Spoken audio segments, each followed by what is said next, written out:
Welcome back to Pints of Pals. I'm your host, Jeremy, and with me this evening is Jason and Mike. Did we fuck up? No. Nice. Well, now we did, but While your chagrin just kept getting bigger and bigger, like, man, we screwed something up. no. These transitions, man, we'll get them out. We'll figure out one of these days.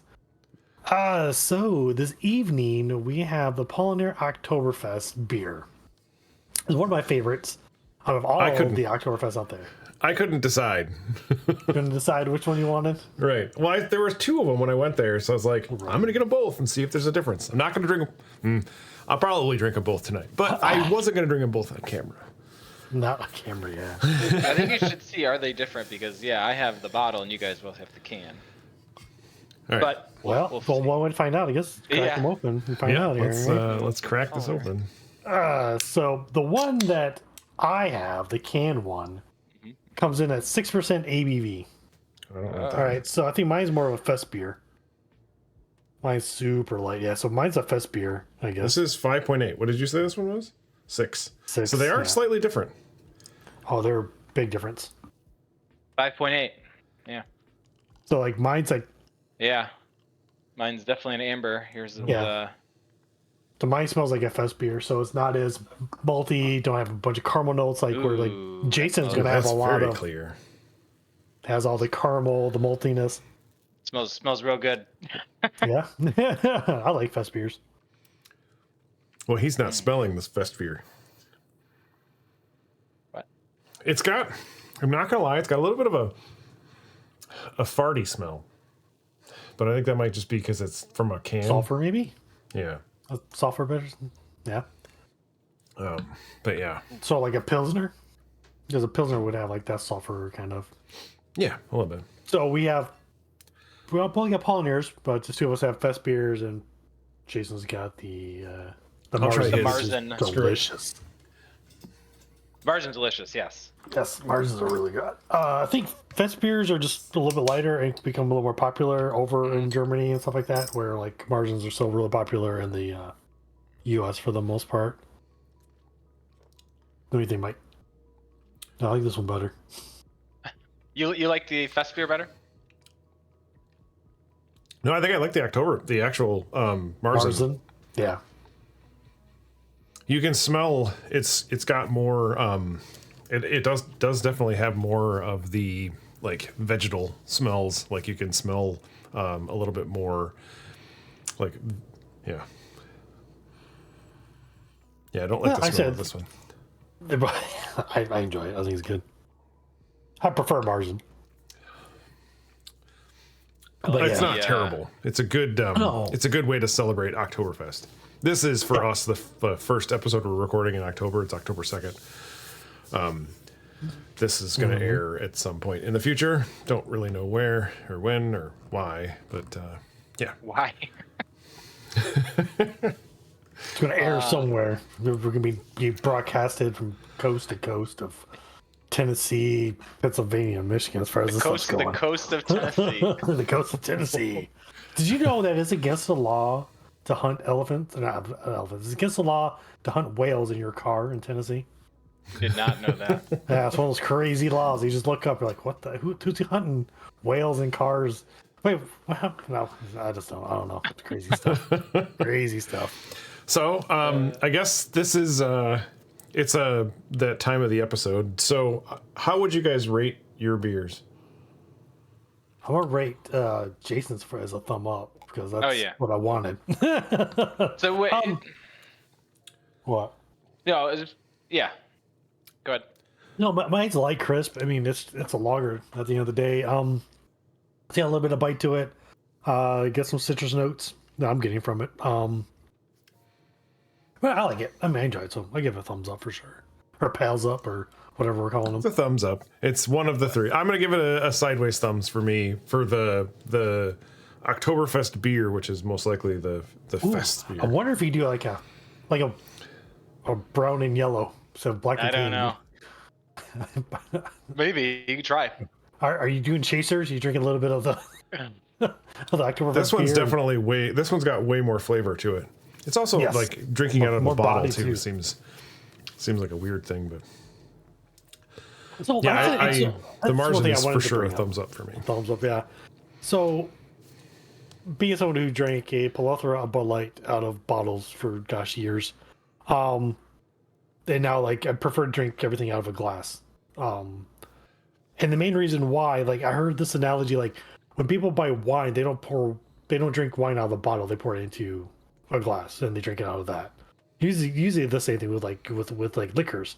So why has beer been one of those things where people just like, I'm gonna go crack open this can or this bottle, I'm gonna drink it straight out of the vessel that it came in. I would say because it's portable and you can sit on a porch or walk around. Harder to do with a glass of wine or a bottle of wine, even, or a bottle of tequila. I don't know. Right. And I think that laziness is actually one of the biggest reasons that I even started drinking beer to begin with. I was just sick of mixing drinks and having to like stop and buy like 3 different things if you couldn't find like Coke, or whatever restaurant didn't have Coke, and you're like, all right, cool, I'll have a Captain's and Coke. They're like, well, we got Pepsi and not Bailey's, what's the Bacardi? And I'm like, I'm gonna go somewhere else.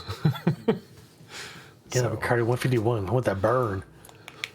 So one cool thing about this style of beer, the Oktoberfest beer itself, has been made or brewed for over 200 years now. Started in 1818. From what I understand, they've really changed a lot. Yeah, well, that's what they say. Yeah. Is it the Marzan or the Fest, or just I think this is a Fest overall. Even though it's a higher ABV. Yeah. It's definitely because they're all cleaner. bottom fermented. Because so Oktoberfest, they usually make this stuff back in March, so hence the name Marzan for the Oktoberfest. So this stuff was made in March. It's bottom fermented, so it's a lager, and it used to be shoved in caves. It wasn't tapped until like the end of September, somewhere in October, for the Oktoberfest celebration, which isn't really that old of a celebration, but it's been around for a real long time. Or not a real long time, but it's like the largest celebrated festival in the world because it attracts like 6 million visitors each year, something like that. Started like 1810, I think, if I remember, in the notes I wrote.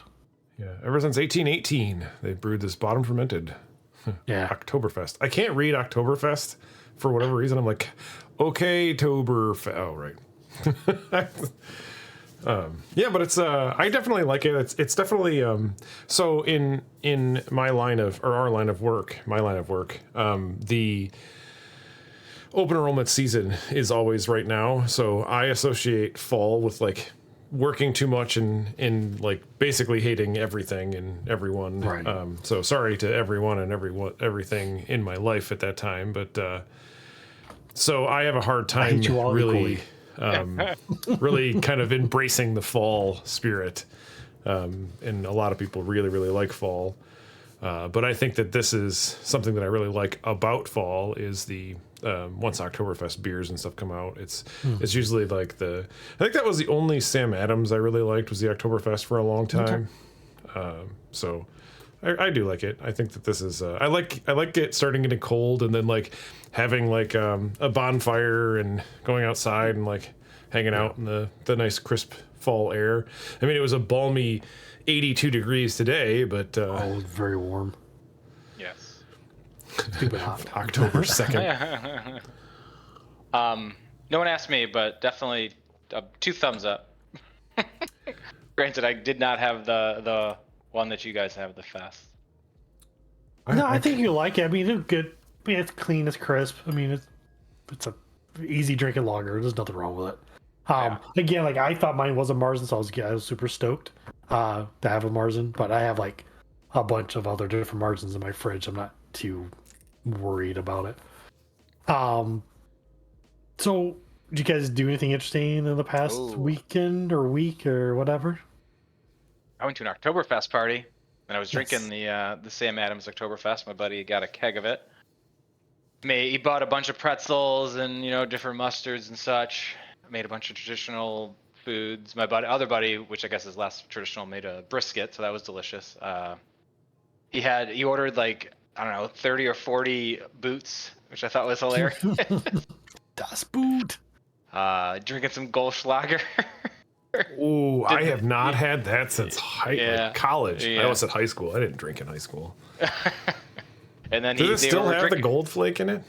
It does.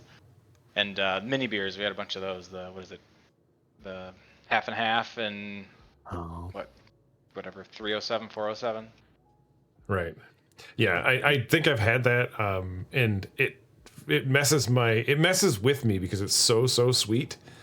I'm like expecting it to be beer flavored because for some reason, and but they're so good. They're delicious. So there's one thing I watched about the Goldschlager thing. I think the amount of gold that's in there is equal to the actual price of the fifth, basically. Oh, really? Yeah. Yeah, so you should strain it? Poured it all out, strained it, and made sure that it was real and got money for it, and then just took the money and bought another bottle of it. Then they just poured it into a bottle of... Give it, I'll just drink it all. Yeah, poured it into a bottle of pucker. What is the red hot pucker? They poured it into a bottle of Fireball and then just handed it to people. Ooh, gross. Well, thank you. Fireball. But what about you guys, Jeremy? What was your weekend? So let's see. The last weekend I went to Hobby Possum. Hobby Possum is pretty much like it's a competition for home brewers for the most part. You do have some professional brewers there, and one of the rules that I know of, like, you can't have beer above 10.1 ABV, but there was a bunch of people that had beer above that and advertising it, and you could vote for it. I'm like going, but that's like against Tennessee law. Like, how are they getting around that? Because the year before last, they were like going, you can't judge this beer, but here you can have some of it. It's above the state legal limit or whatever. So there's a lot of that, and I had, oh my god, I had a bunch of beers. I come across, I found 3 people that had Schwartz beers, which Jason didn't try, but Mike tried it.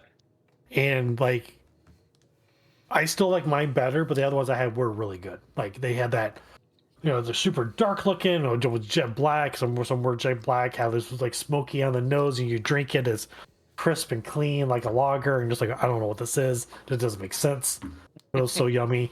Had a lot of people's Oktoberfest. There's this one old timer. His was phenomenal. Like, his was like traditional to me. It was so good. I went back to him twice. Oh, what else did I have there? Oh, they had some. I was gonna try this one until somebody told me I was made. I was like, no, thank you. So they had this. You got a little glimpse of how the sausage was made. Yeah, so I was like, oh, I'm gonna try that. So it was a jalapeno pilsner. I'm like, all right, well, I don't really like spicy stuff, but I'll try it. And then after talking to one of my homebrew buddies, Mark, he was like, oh no, they use the jalapeno extract in it. Oh. It was like, it's got some heat. Yeah. I'm like, nope, I'm good. Because he had to chill out for a while before he could drink anymore. Yeah. So it's not that you didn't like the extract part of it. You just didn't want the heat from the beer. Like, you just didn't want to get a gut rot. My tongue. Right. Or just my mouth as well. Right. I Right. didn't want to be able to taste more stuff. Let's see, what else was good there? There's these Trappist monks, I'm gonna call them. They're really not Trappist monks, but they definitely brew the old traditional Trappist style beer. So I had their triple, which was phenomenal. They had this tangerine double that was really good. It was different. I never had a flavored double before.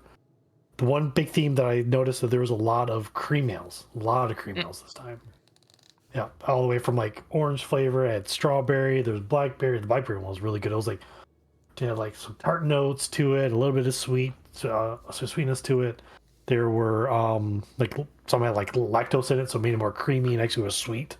Always tastes like vanilla birthday cake, so that was kind of interesting. Oh. But I got to the point, I don't have the cup handy, but the cup was, I'm gonna say it has to be at least 7-8 ounce cups. They're huge. And the line they had marked was like at least a 5 ounce mark, and they're pointing, so you get 5 ounce drinks. And I couldn't tell you how many I had. I was like, after a while, I'm just like, give me a splash. I just want a splash. I can't do no more. Just give me a splash of it. So and God. And I was gonna say, like, that is kind of how Phobab is. So like, but it's all barrel aged beers, and they're doing that to you, and you're like, oof. Sorry, I didn't mean to interrupt. I would have definitely had to pace myself there. So I didn't want to take up too much more time of it, but it was a really good time. I can't wait to do it again next year. I'm still not sure if I want to partake into it. Yeah, I was gonna ask. Can you enter? Oh, I can enter. I had a lot of fun just going around and just sampling everybody's stuff. The only bad thing is like if I enter, I would need someone else to serve so I could go sample stuff. Oh, okay. And we would both need an ABC license, basically, just a license to serve alcohol, basically. And then last note on the topic is so one of my homebrew buddies, they came in 4th place out of like 6 places or something like that. So they came in 4th overall with his like he did it was a blue something, almost like a blue Jolly Rancher sour, but it wasn't really sour. So I had some bite to it, but it was more sweet. So what's a blue Jolly Rancher? Is that like raspberry? Like kind of like blue raspberry in a way, yeah. Blue raspberry, yeah. Yeah, it's funny how colors mean flavor. Because like you'll get like something that's red, and you know it's going to taste kind of like either cherry or strawberry, and then even though raspberries are red, you're like, that's blue, and so your brain is like, oh, we're gonna drink a blue. What'd you get into, Mike? I didn't get into much. We are about to finish our basement, so like I wanted to, or not finish, like they're about to finishing our basement. So I've been trying to like clean up, like, because when the whole process happened, they had to like cut the cement out of our floor to like run new drain tile and stuff, and it made a giant dust mess in there. So like literally the stuff that we left down there, like our treadmill and our bikes and stuff, had just like tons of drywall and cement dust mixed together on them. And I just like went down there with like, I took my my vacuum that I use for woodworking with a separator on it, so I could like vacuum everything off with the brush thing. And I just, it was a lot of work that I did not want to do. But we did all that to try and get everything kind of squared away and move some stuff around and put our fridge where it's supposed to go, put all the beer back in it. And then we have to start moving all our stuff back down there so we can get at it. I have a question. Did you not cover up your equipment? It was covered up, but from the top, not fully. Like I should have wrapped it in like plastic or in a giant drop cloth, and I didn't think that. Well, first of all, I didn't think that they were gonna like cut like with a gas-powered cement saw in my basement. They like aimed it at the damn thing, so like they just like shot cement dust, well, wet cement essentially, which sucked. But they fixed the problems, and our house didn't flood, so I guess I'm happy. How dare you be happy? You take that back. Yeah, we're kind of dialing it back a little bit with the going to all the beer fests and stuff. The last one I went to, I got a little too out of hand, so I had to call an audible. Call an audible, yeah. No, I guess hopefully one of these days, maybe you guys come down here for a Happy Possum. That would be cool. That would be cool. It's at the end of September, right? Yeah. Yep. So. Usually, it'd be a little tough, but as long as we could work somewhere. Once you get that Comcast installed, we'll. I can hold my breath. Bro, just in the smoke signals, that'd probably be faster. So, not that it's that time necessarily, but did you have? I guess we went over your recipe. So, would you want to, like in our previous Oktoberfest one? I think we went over your recipe in it. I have a different one this time. Oh, do you? Oh, yeah. It's a little early in the episode, but I kind of just had questions about that too. Like, because your Happy Possum, I didn't realize that was always going to be like an Oktoberfest kind of thing. That's not. Oh. It just coincides that it's at. It just happens around that time, yeah. Okay, so if you were to partake or participate, what would you want to participate with? Oh, like, what would your... Yeah, go ahead. My beers of choice. So I would definitely have the honey or the blueberry honey ale, because that seems to be everyone's fan favorite of the stuff I make, because I would definitely like to have that. I would probably even do the maple brown ale. I think that one's a nice one to have. And then I would probably do a Marzan. Like do a traditional, like started in March, like lager all the way up until a week before the competition. The good thing about That's the competition is like, there's up to $10,000 in cash prizes. Nice. So. And what did your buddy win with, or come in fourth with? Sorry. I have no idea what would get for fourth place because I didn't know they went No. that far. I don't mean like what did he get, but what was the beer that he brought that came in? Oh, that was the one you were talking about. Yeah, because what I liked of his, he had a red velvet cake stout, which I thought was phenomenal. That didn't score at all, I don't think. I feel I voted for it, so at least I scored on it. So who's voting? Just the people that are going there? Just general people. So like you have to play to, you have to placate your audience, the crowd. Mm-hmm. Yeah.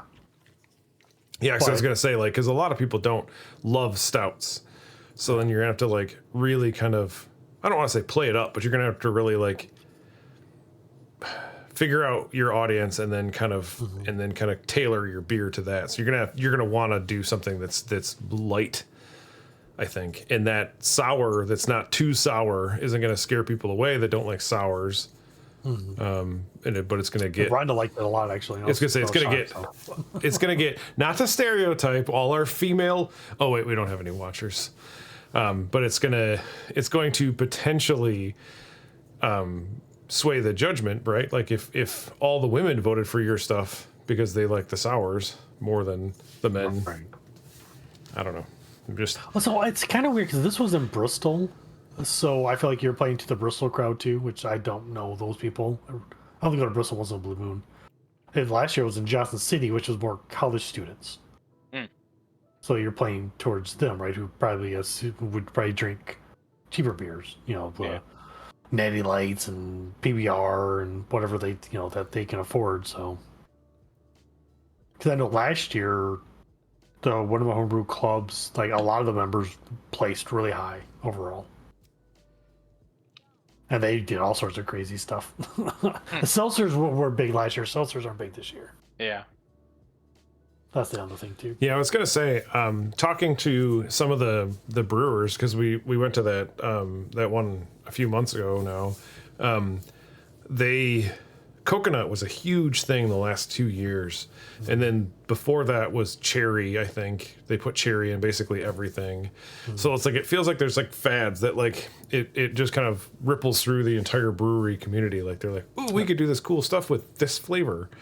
And then just kind of like, it spreads through the whole basically brewery scene, especially local breweries, right? Like you'll like the Chicago scene, they all basically came out with a coconut one the same year. Vanilla was a big one for like one of the years and stuff like that. So I feel like they're still experimenting with a lot of stuff. They don't know what they like the best yet, because it's expensive for them, right? Like to fruit in general, invest that kind of money into a flavor, it's like they better get their damn money's worth out of it, because it's like if they spend scale wise probably hundreds and hundreds of thousands of dollars on this like beer that they're aging for however long, especially barrel aged ones specifically, then it just sucks. Like that would suck to like, that flavor didn't work. No, I agree. And like in the hop scene is, it's so crazy now, because now they're doing like hop shots were the thing. So basically what they do is they'll squeeze the hops and get the oils out of there, and they'll put it into like a little syringe, and you blast that into your wort. So you have this thick, viscous, oily stuff that goes in there. That's what was a thing last year. This year it seems to be more like freeze-dried powder hops are a thing. And now they're like cross-breeding hops are making these crazy freaking flavors. Like some taste like almost just like strawberries from what I was reading the other day. I'm like, it's amazing, but kind of weird at the same time, because think of strawberry, think of a nice bright red fruit and not a bud off a vine that it's in the marijuana family. Right. It's like strawberries. It's kind of crazy. And then at the point they don't even have like names yet for them. They just have these weird numbers for them because they're all experimental. So I've noticed that too when I was at the libation station. Like they're mixing, like I'm sure Jay-Z's probably seen them in Pittsburgh, but like down here, like I've been seeing like instead of like 2 or 3 hops, now it's like 7 or 8 different hop blends to make up your IPAs and stuff like that. It's mind-boggling to me. Just the amount of hops are going into it. It just seems like it's gonna be so much more expensive. Like, because if you have to grow those individually, like, so you can't just have one hop that tastes good. You have to have like 17 of them. So if, in order to like take the same amount of space, you could do a whole bunch of different stuff. You had to now divide it by 5 or whatever. Wow, that's nuts. It reminded me of it is crazy. Jason, you might remember there was like a brewery or something that was growing hops like outside of their stuff, and then the city came in, like, cut it all down. That's the story I was telling you about. That was in Ohio. Yeah, I was like, I'm like, that sucks. It was like a abandoned space or whatever, and the city just came and like mowed all of their like hop farm down. I was like, oh. Actually, a lot of hop farms in Michigan, they grow a lot of like experimental stuff there. Yeah. Which kind of makes sense because like the scene and beer scene in Michigan is kind of crazy anyways, right? All over the place. I don't think we've had any Michigan beers on this podcast yet. Not a single one. Hey, actually, oh no, we did. Sorry, we did the. I was gonna say we didn't this time, but we've already had one. The Sheboygan. Stupid Sheboygan. Cerveza. I think Sheboygan's been our most featured brewery. Yeah, that's kind of crazy. If I go like, well, I think if we started this like years ago, it would have been Founders for sure. Just when you guys were like Founders. Like I said, I have a hard time getting Founders, so like I still enjoy them. Like I'm not turned off by them quite yet. I did notice they changed their labels on their beers now. It's hard to find. I don't like them. No. Yeah, they are a bit weird. Because the porter one, I like the old Victorian woman on there. I thought it was kind of cool. Now it's like some strange. I think the breakfast house still has a little kid on there, which is kind of weird. But kind of weird. But your recipe? What was your recipe? Yeah, I'm just gonna transition into that. So this one, what I would do is I'd do 9 pounds. No, this would be a heavy boy. This would probably make 5 gallons. It'd probably push like 6.5, 7% ABV. So I'd probably bump it up to 7 gallons, just kind of thin it out some. But so it'd be 9 pounds of Pilsner malt. It would just be your base malt. 2 pounds of Munich malt. That's where you're gonna get a lot of your multi flavor malt forward. And then I use 8 ounces of Cara Munich, Caravina, and it's supposed to be Abbey. I don't know why I got rid of that. So Abbey malt. That'd be 8 ounces, and that would add like more caramel notes, maybe a little bit of fruit, honey and nuts, and a lot of like rich red, brownish kind of colors, like a nice Marzan should be. I think it would be a phenomenal beer. I definitely want to try. For bettering, I would use 2 ounces of I hate saying this word, Helito, something like that. Helitar. Yeah. And that would be for like the hour, just to kind of knock down all the sweetness, because it would be very, very sweet. And then I just the last minute just throw in some Saaz in there, just for the smell of it. That's really about it. And then ferment it or lager it the best way you can. Which for me, I would probably just do under pressure, like I've done everything else for. So have you done another spunding? Have you used your spunding valve since your other lager? Or not lager, since the last one. I did the Belgian. The Belgian ale that I did. This last one I did. That was like a month ago. I do want to do. I think I have a porter up next on the docket. I want to do. But I want to try to go from more like toffee notes and caramel notes for the porter. I'm excited for that. I am. I feel like, I don't want to say sweeter, but just a little more.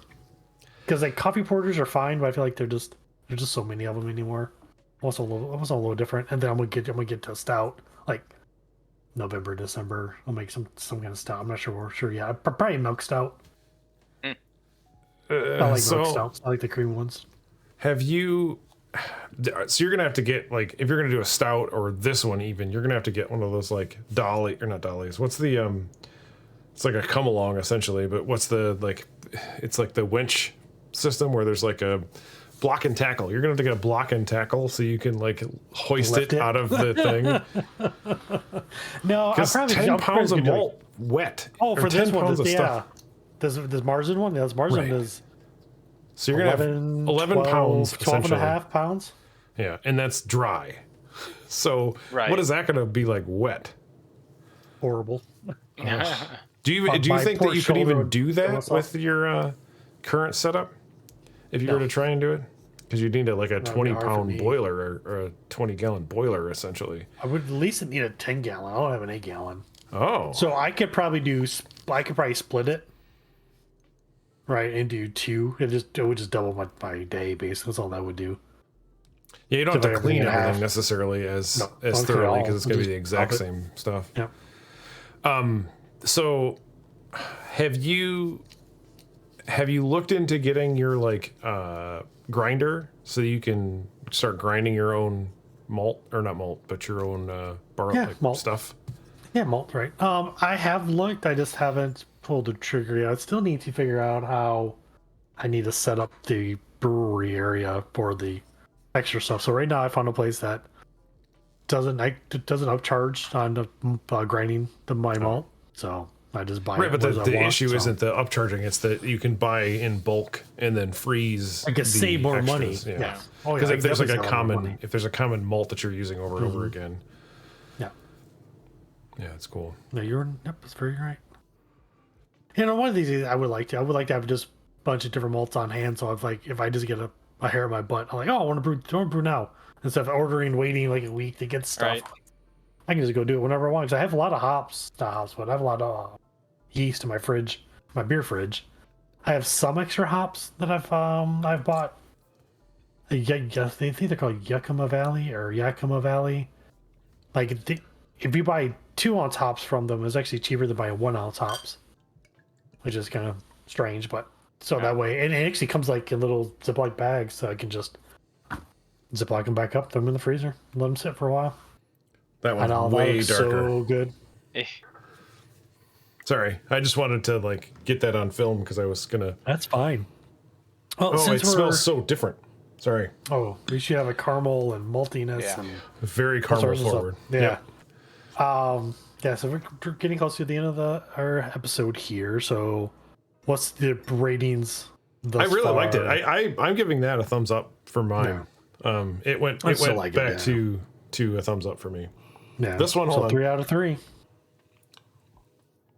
You gonna give that one a 2 thumbs up out of 1 thumbs I really up? liked it. It was really good for me. This one's really good too. I feel like a lot of the German and other beers that we're trying. I really want you to try the Orval.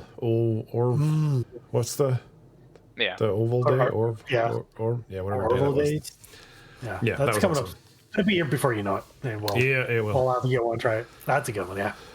All right. Then we definitely got to do the wrap around and come back to the Belgians, the triples, and the doubles, and the singles, and all that fun stuff. Yeah, I'm excited. And this is what kind of triggers that excitement for me, is that I want to experience that again, because I really like those kind of things, and they're different than I've ever had. So, alrighty. Well, don't forget to have a pint with your pals. Yeah, please drink responsibly. Mike, that's someone who threw me off. Like, comment, and subscribe. Join the Discord. Join the Discord, yes, of course. Cheers. Prost. Prost, Prost. yes. Ein Prost.